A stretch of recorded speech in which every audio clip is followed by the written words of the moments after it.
Hey everyone, welcome to Toast and Topics. Today we're continuing along in our series of interviews, and we have a very special guest with us, Aditi Ramakrishnan. For background, Aditi is a fellow graduate of the class of 2022 from William and Mary, where she studied neuroscience.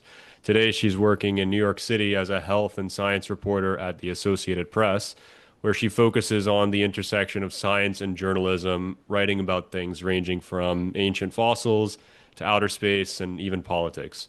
Prior to that, she worked for 2 years as a reporter at the Dallas Morning News. So, Aditi, it's great to have you on the show and welcome to Toast and Topics. Thank you. It's good to be here. I love the intro. You did your research. I respect that. We have Aditi on today not only because she's a really fascinating individual, but also because of a recent piece that she's published at the Associated Press, which caught my interest in particular. It's tennis season here in New York City, with the US Open now just coming to an end, and Aditi's latest piece focuses on the US Open's recent decision to change its stadium lighting and how it's part of a broader push to reduce light pollution and protect local wildlife. So, to kick off, Aditi, could you just give us a very high level overview of the piece and what inspired you to write it? Yeah, totally. So I've kind of been interested in the topic of urban light pollution for a little bit, especially moving to New York City. I mean, I love being here. The city lights are gorgeous, but it is true that at night when I'm looking up at the sky, it's really hard to see the stars. And so it's something that I feel like a lot of people in cities maybe can look up and think about as well. I wanted to do a story on it, but wasn't really sure where exactly that would be. But eventually, my reporting led me to the US Open and basically this organization called Dark Sky International. What they do is they go to various different places, whether that's cities, but they also are recently focusing on sports fields and trying to essentially make lighting better for the night. The goal definitely is not to be plunged into darkness all the time, because obviously, like, that doesn't make sense for the world that we live in, but rather more responsible lighting that is easier on the plants and animals that we also live with. So the story that I did was basically about the US Open's decision to, in the process of their renovations over the past decade, use LED lights that are shielded, which means that they shine exactly where they need to be. There's not a ton of light that's going up into the sky, which can affect, animals, ability to see the stars, things like that. And essentially how that lighting has allowed them to have a huge tennis tournament there while being a little bit more mindful of the neighboring community and the dark sky above it. I see. That's really interesting. And so, your work has mentioned that the US Open is the only professional sports venue certified by a group that's trying to preserve night skies, dark sky, and that many schools and local parks have, begun swapping out their lights on various sporting venues, such as, say, baseball fields and tracks, to preserve their view of the night sky and also to protect local wildlife. And so I'm curious as to what light pollution even is. What's the problem that they're trying to address here? What does the science say about how light pollution disrupts animal behavior and ecosystems? And ultimately, how is that impact quantified? Nights are basically getting about 10% brighter each year. So light pollution Wow. basically just has to do with the fact that we have a bunch of lights everywhere in our world. So the lights that are on roads when we're driving, down to the lights on football stadiums, even outside our houses, at night kind of thing. And all of those lights have an impact on the environment. So obviously, we as humans are on this planet. There's also animals that rely on cues from moonlight or the stars to navigate. Sea turtles rely on the glow of the moonlight to navigate into the ocean. There's birds that rely on the stars for navigation. And so the more that we have these lights out there that are beaming into the night sky, the more that we have the opportunity to possibly interfere with the way that animals go about their daily lives. So basically, organizations like Dark Sky International are trying to find ways to allow that light to shine, so that people can do what they need to do at night, feel safe at night, even play sports at night in places like Arizona where it's really hot and that's maybe like the only time that you can, but also find a way to do that more responsibly. So a lot of maybe even a light that you might think of growing up. I mean, for me, for Mhm. example, like I live right at home in Virginia, right near to a high school football field. And so, like, growing up, I would remember seeing these big lights from the stadium, like, shining directly into our windows where we were living. I could hear the sounds, things like that. And so, one thing that Dark Sky representatives told me is that almost everyone could think of maybe like a pesky light from their childhood or that they remembered that kind of was beaming into where it shouldn't. And so the idea is basically just curbing some of that, so that it's helpful for both animals, but also just people that live near these areas. Yeah, understood. And stadiums certainly are one source of potential light pollution, but you've mentioned many others. Do these large-scale sports venues really have some kind of special prominence in the amount of light pollution that they are generating? I mean, I've seen a hell of a lot of light get emitted from football stadiums, for example, tennis stadiums, things of that sort. So I'd be very curious to hear your thoughts on that. Yeah, totally. So you're right. There are kind of lights everywhere, and all of them have kind of a specific impact on the environment. One of the reasons that I chose to focus on sports fields for the story is that they kind of tend to be especially bright and especially glaring if you think of kind of those really big, like rows of lights on the top of like a high school football field, for example. The lights on sport fields, they also tend to be a little bit bluer in comparison to if you think about maybe like the lights on walkway when you're walking somewhere at night, and that has to do with just like what looks better on TV, and also just helps people keep track of the ball and what's going on the field. But basically, as a result of that, I mean, there's obviously various different animals out there in studies and things like that, but in general, warmer colored lights tend to be better on wildlife and kind of just a little bit easier on them. And so the Hmm. fact that the lights on these sports stadiums are especially bright, also especially cool in color, it's kind of this double whammy that can lead to maybe a more targeted or specific impact on the wildlife around it. Interesting. Um, I also want to discuss the economics of this a bit more because we are, of course, an economics podcast. In your article, you mentioned that renovating a field's lighting to be friendly to the night sky can cost between 5 to 10% more than traditional sports lighting, largely because venues may require extra fixtures since the light is much more targeted on the actual grounds. On the other hand, in our economics classes back in the day, we often talked about the concept of positive externalities, or in other words, positive side effects that can be generated from having a darker sky in this case. So, how do you think about weighing the added costs of these new light fixtures against the potential positive externalities that they could bring to the local community? And could you outline those in some more detail? Yeah, totally. That's a great question. I mean, one of the things that I do every day as a journalist is like obviously write about what's happening and what people are trying to do, but it's important to me to not only write about the plus points or kind of the good things that are happening, but also perhaps the room to grow, the limitations, so that people kind of have an accurate sense of, hey, what is this lighting doing and how feasible is it for it to be in more places? So you're right. Basically, the people that I talked to said that renovating a stadium or kind of a venue to be more dark sky friendly could cost about 5 to 10% more. The reasoning for that is that basically what we're talking about here is targeted lighting. So as opposed to maybe like a bulb where it's kind of just like glowing, the light is going everywhere around it. It's more Hmm. focused. It's shining just where it needs to and not kind of spewing out into the night sky. As a result of that, that can sometimes mean that you need more lights, because if you've got maybe two or three lights that are shining in specific places, as opposed to maybe one light that's going everywhere, and that can kind of incur some additional cost if you need more poles, more light fixtures, things like that. It's also possible that you could need maybe more specialized people to combine and install the lights if they're a bit more, I don't know, they look different to maybe what people are used to. So those are some of the places where it could possibly be more expensive. But all in all, the people that I talked to both at USTA, at Dark Sky, and at some of these local venues like university track fields, like kind of recreational baseball fields, they said that they didn't find that the dark sky lights were significantly more expensive or incurred an additional cost relative to just straight up run of the mill lights. The biggest thing here, though, is that like it makes sense to kind of do this kind of change as part of regular renovations. So, hey, the lights on our stadium are getting old, so let's swap them out with lights. And while we're doing that, why don't we try these dark friendly lights? Or we're building a stadium from scratch.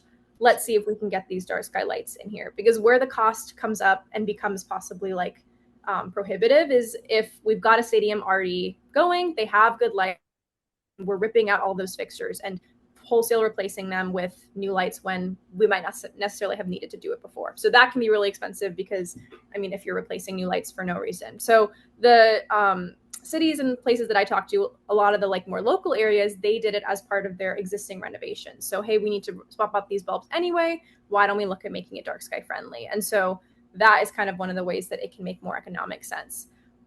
In the side of like the benefit that it can have, like interestingly, I feel like when I spoke to like parks and recreation directors, also the USTA, about the feedback that they've gotten from people, they haven't necessarily gotten feedback from people because they're just able to go about their days as normal. I mean, some of the feedback they might have gotten is negative feedback if they didn't like the way the lights looked, if they were shining in a way that they didn't like. But at the USTA specifically, the people that I talked to there said the broadcast teams really liked the lights. They were able to get really crisp footage of the matches, things like that. And then on the recreational courts, the kids are able to enjoy play, softball, t-ball, things like that late into the night, even when it's hot. And the lights are able to let them like track the ball as they're playing, but also not spewing out into the sky too much. So yeah, I think there's definitely a lot to consider in terms of the cost of doing it and making it work. But basically, if it makes sense in the timeline of maybe the Parks and Recreation or where the field is, it can make sense and lead to some positive benefits both for the people that are playing and for the night sky above. Interesting. There's, in the vein of your response, been a big push toward ESG over the past several years in the world of investing, and that's spilled over into tourism as well, with many cities gaining appeal as quote unquote sustainable tourism destinations.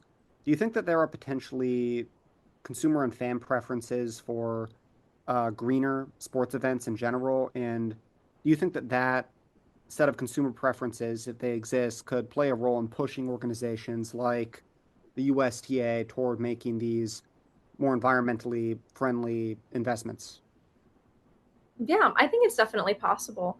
At least with Dark Sky, the organization that I talked to for this story, like one of the things that they do is they certify specific like light fixtures or cities. And so having that designation of being like a dark sky friendly place could possibly make people want to visit. Like astrotourism definitely is a big people are going out and traveling to these different cities because they want to be able to see the night sky or see the stars or see certain constellations. And there is definitely an economic engine kind of in people who are paying money to go visit these cities, things like that. In terms of like greener sport facilities, I think honestly it's one of those things where we might have to wait and see. At least with Dark Sky, like they've been around for a little bit, but their sports venue program only started in 2019. They've certified about a little over 30 fields since then, and the USTA, like we talked about, is by far their biggest professional stadium. So it might take some time to get a sense of is having this designation on your field something that maybe makes people want to go there more, be more encouraged to come and see a match, something like that. Yeah, I'm trying to think if there was anything else I wanted to add to that, but maybe it'll come to me later. No, that's great. One more question on this. I mean, on a longer term basis, how do scientists track whether dark sky initiatives are actually helping local ecosystems over time? I'm also wondering whether there's any impediments for larger scale adoption of this kind of technology. Why are we not seeing this in every sports stadium at this point? I think the question of tracking the long-term benefits is a great one because it's something that there honestly isn't a lot of right now. And so I think that's possibly something that would be good to see more of in the future. The people that I spoke to at Dark Sky basically said that right now they're tracking the success of their program mainly on the number of sports fields and stadiums that are adopting these lights. But in the future, there's a possibility to try to quantify the impact that's having on the local wildlife. So that is something that'd be good to be note in the future. I spoke to urban ecologists also for the story who basically one of the jobs that he has is kind of working with some of these developments as they're putting together a stadium or a field and kind of looking around at what the surrounding wildlife is like and trying to design the most efficient lights possible. Basically, what he said as a bottom line is that light in general is going to have a negative impact on wildlife. So if you have a light, it is going to be worse than if you didn't have a light at all. But trying to think about ways that it can be done more responsibly and working out ways to make it better, like those sorts of things are at least like if we're going to have the lights at night, we can at least try to make them more responsible. But definitely, I think it'll be important down the line to get a sense of how effective is this really, like how well is it working, and are there ways that we can optimize it and make it better. And in terms of why it's not more widespread, the biggest thing that a lot of researchers I talked to and even just Dark Sky said is just awareness. I think a lot of people don't necessarily realize the impact that lights have at night, and also the idea that more light doesn't always correlate to being able to see better. Sometimes I feel like you look at a really bright light that maybe is lighting up your path at night and it's got that glare where you can't even look directly at it. And there are even situations where having really, really bright lights at night can almost create this glare where you can't see what's in front of you. And so there are situations where having less light but targeting it better can lead to better clarity of sight, but that's maybe not a principle that's more widespread and people necessarily understand. And so that's one of the things that Dark Sky is really trying to do, is making sure that people understand more how there can be more responsible use of light at night. I will say that like the company that worked on the USTA lights, it's called Musco. It's an Iowa-based company, and they do lights for a bunch of different sports venues and stadiums. Like they have some lights at Wimbledon, I believe, also at various college football stadiums and venues. And the lights that they make are kind of shielded, more targeted, and kind of have these principles in mind in terms of being better for light pollution. The difference here is that Dark Sky hasn't necessarily visited all these venues to measure the light levels and give them that certification of being Dark Sky approved. So I think there's a combination here of, you know, thinking about these responsible light fixtures on these venues, but then also possibly like partnering with an organization like this to come over and actually quantify the benefit that it's having on the venue. Understood. So let's pivot this conversation a bit now to the career that you've had in journalism. Journalism is a field that probably doesn't receive as much attention among our college population, even among those who study journalism as a potential career. And I think a part of that from other friends that I have in journalism is that there are maybe fewer outlets that employ journalists now than there were in the past. Maybe another part of that is a shift in preferences among younger people. I'd be very curious to hear your take on what it's been like to, embark on this path that you have in journalism, and what the obstacles are to doing so, and how, maybe at some point in the future, this career path could become more open to a larger number of individuals. Yeah, I mean, I think you're right. Journalism is a field that's constantly changing. I've seen it change so much since from when I even was in college to working in it now. I think the way that I got started in it, when I was at school, was I was writing for my college newspaper, and I knew I really liked to write. I was also on the side doing research. I was experimenting with tadpoles in a research lab, and I kind of was thinking maybe I'll become a researcher. I feel like every day I was coming in and injecting the same tadpole over and over, and I was like, oh my god, like I feel like I'm just doing this over and over. I just want to skip to when we found something out, and then I can tell somebody about it. That's way more fun to me. And I kind of was like, maybe there's a way that I could do that instead of sitting here and injecting this guy over and over. So that's kind of what inspired my pivot to science journalism specifically, and just kind of making really complicated topics easier for people to understand. I think it is hard to kind of find a footing in this industry when a lot of the outlets that maybe I would have loved to write for, or places I could have seen myself at in college, like don't exist anymore. A lot of magazines, long form outlets are only employing freelance writers right now, for example. There's a lot of local papers that are shutting down or being absorbed by these larger corporations as well. So I think one of the reasons that it's hard is just that it's constantly changing and you have to kind of adapt to that.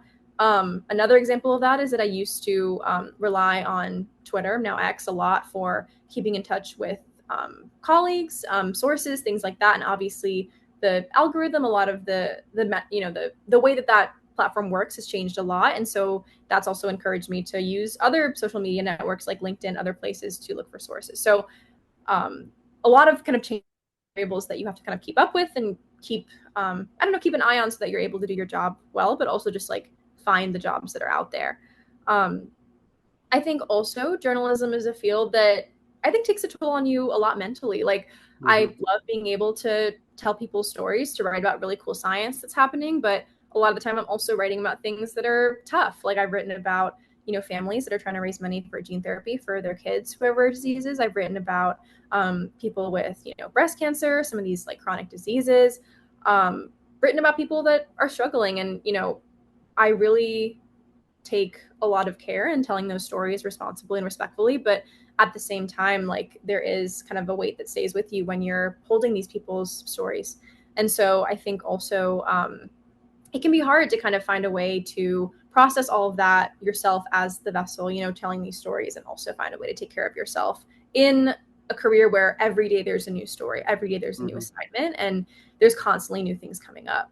So I think for all those reasons, it can be difficult to kind of get started, find that first job, that first internship, and then kind of continue in that way, go from there, navigate through the kinds of stories that you're writing, make the right connections, and, keep going. So I think what was most useful for me in all of that was just kind of talking to friends, talking to colleagues, just emailing people at places that I really liked to find out how they got to where they were and asking for advice.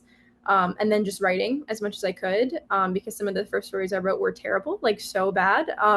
But I had to write them to write stories that were less bad. And so I think just trying over and over again and kind of sharpening my craft until I had stories that I felt good about including in like an application for something, have all kind of helped me get to where I am right now. Well put. That's awesome. Really nice overview there. And on that topic, it's obviously a very heated political climate in the US currently, and there's a major focus on making cuts to funding for various news outlets. I'm thinking of NPR and PBS, for example, which had some of the most severe federal cuts to funding in decades. So, obviously, within what you're permitted to say, how is this climate impacting your day to day, as well as the perception of careers in journalism from within the industry as well as outside the industry? Yeah, totally. So, I mean, going into science journalism, I kind of knew that, I mean, science touches everything, right? Of course, there's an intersection of science and politics. Like, there's an intersection with science and education. I mean, it touches every aspect of our daily life. But I would say prior to this year, I really wasn't writing many stories on the intersection of science and politics. I was focusing a lot on the findings of the research, you know, this new fossil that we found, this new planet that we found, and less about the way that the work was done. And I feel like in the past year, I've done a lot more work and also just thinking about the way that science gets done in this country and ways that are changing. So, I mean, since January, I've written stories about, I've interviewed researchers who lost their grant funding for various topics and talked with them about just how they're feeling, how they're contending with that. I've written stories about how international universities are ramping up efforts to recruit U.S. scientists in wake of a lot that's happening right now. And I'm trying to speak as well with scientists who are considering leaving the U.S. to do their research abroad to find out what are some of the issues that they're thinking about and how they're going about, I don't know, just thinking about that because it's a huge decision to make. So I think right now I'm thinking a lot more about the way that science gets done. I'm still writing stories about cool things that we're finding every day, but with the cuts to science funding and proposed cuts in the future, a big focus of my reporting has been just how scientists are feeling right now. And then I think as well with what you mentioned in terms of cuts to public media and also just distrust in how the media does our job. Like, I think that I find it important now more than ever to be a source of information for people, to let people know what's going on. There's a lot of changes happening even like every day. And so I try my best in my reporting, just explain what's happening as best I can and be part of helping people stay informed about everything that's happening and being a voice that people can trust, establishing our credibility and getting that story to as much people as possible. I mean, one of the reasons that I like working for the AP is that we are a wire service. So the story that I write that's on apnews.com also gets picked up by various local outlets. So it could appear on the Philadelphia, it could appear in Pennsylvania and Texas, even around the world. And so I definitely pride and, really respect and take seriously having that reach that my story could possibly, appear in all these different places and do my best to write it accurately and clearly and just kind of help inform people with all the changes that are taking place. All right. Well, as a final concluding question, who's your pick, Sinner or Alcaraz for the men's final? That's a great question. So I was just talking to my brother on the phone a little while ago, and he's rooting for Sinner. So I feel like I have to go Alcaraz just to keep a little sibling rivalry going here. So I think that'll be my answer for now. But I was very excited to see Sabalenka win yesterday. So that's what I'm still on the high from. All right. Great. We'll see what happens. We'll get back to our TVs now. But thank you, Aditi, so much for joining us. And for those who are interested, we will link some of Aditi's work at the Associated Press in the episode description, as well as in our social media posts. So you can read about more of the pieces that we discussed and obviously keep up with what Aditi's focused on in the future. So thanks again, Aditi, for being on the show. We really enjoyed having you on. Yeah, thanks. It was really great to meet you guys. And I'm an avid listener, so I'm looking forward to seeing what you guys do next. Thanks for listening to Toast and Topics. If you like what you heard, please rate, review, and follow us on the podcasting platform of your choice, and try sharing it with a friend or family member to see what they think. We'll catch you next time.